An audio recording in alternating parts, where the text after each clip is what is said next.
ይሄ ፊልም በጣም ምርጥ ፊልም ነው። ተመልከቱት። እቺ ሴት እነዚህን 3 ድራጎኖች ከልጅነታቸው ጀምሮ ታሳድጋቸዋለች እሳት እስኪተፉ ድረስ እና ትልቅ እስኪሆኑ ድረስ ታሳድጋቸዋለች። ካደጉ በኋላም አንዱን ድራጎን በብዙ ወታደሮች ለመቀየር ትወስንና ወደዚህ ሰውዬ ትሄዳለች። ይሄን ሰውዬም አንድ ድራጎን ከሰጠችው በኋላ ድራጎኑን ትታት ወደዚህ ትሆንና ሁሉንም ወታደሮች መዘዝ ትጀምራለች። ሁሉንም ወታደሮች የመጀመሪያ ትእዛዟ ሁሉም ባሪያ አድርገው የያዟቸውን ሰዎች እንዲገሉ ነበረ። ይሄን ድራጎኑን ማዘዝ ትችላለች። ልክ ድራጎኑም ታዘውና የያዘውን ሰውዬ እሳት እንዲተፋበት ታደርጋለች። እሳት እንዲተፋበት ካደረገች በኋላ ይሄ ሰውዬ ይሞታል። ከዚህ ጊዜ በኋላም ሁሉም ሰዎች እኔ መከተል የምትፈልጉ ከሆነ እኔን ተከተሉ፣ ካለዛ በኋላ ነፃ ናችሁ ሂዱ ትላቸው ነበር። በዚህ ጊዜ ብዙ ወታደሮች እሷን መከተል ይጀምራሉ። በዚህ ጊዜም እቺ ሴት የመጀመሪያው ወታደሮቿን ጨቅ የሆኑ ብዙ ወታደሮቿን ትይዝና ከ3 ድራጎኖች ጋር እነዚህን ሰዎች ይዛ መሄድ ትጀምራለች ወደ ራሷ ቤት።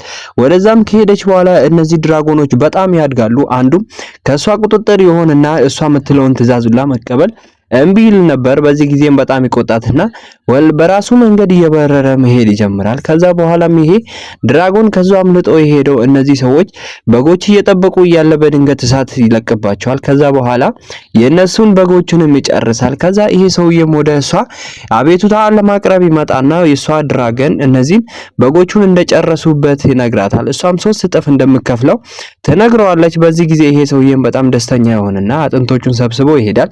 በዚህ ጊዜ አንዱ ድራገን እንዳያመልጣት ብላ ሌሎቹ ሁለቶቹን ለመያዝ ተወስናለች። ለተለየ ውሳኔም ተወስናለች።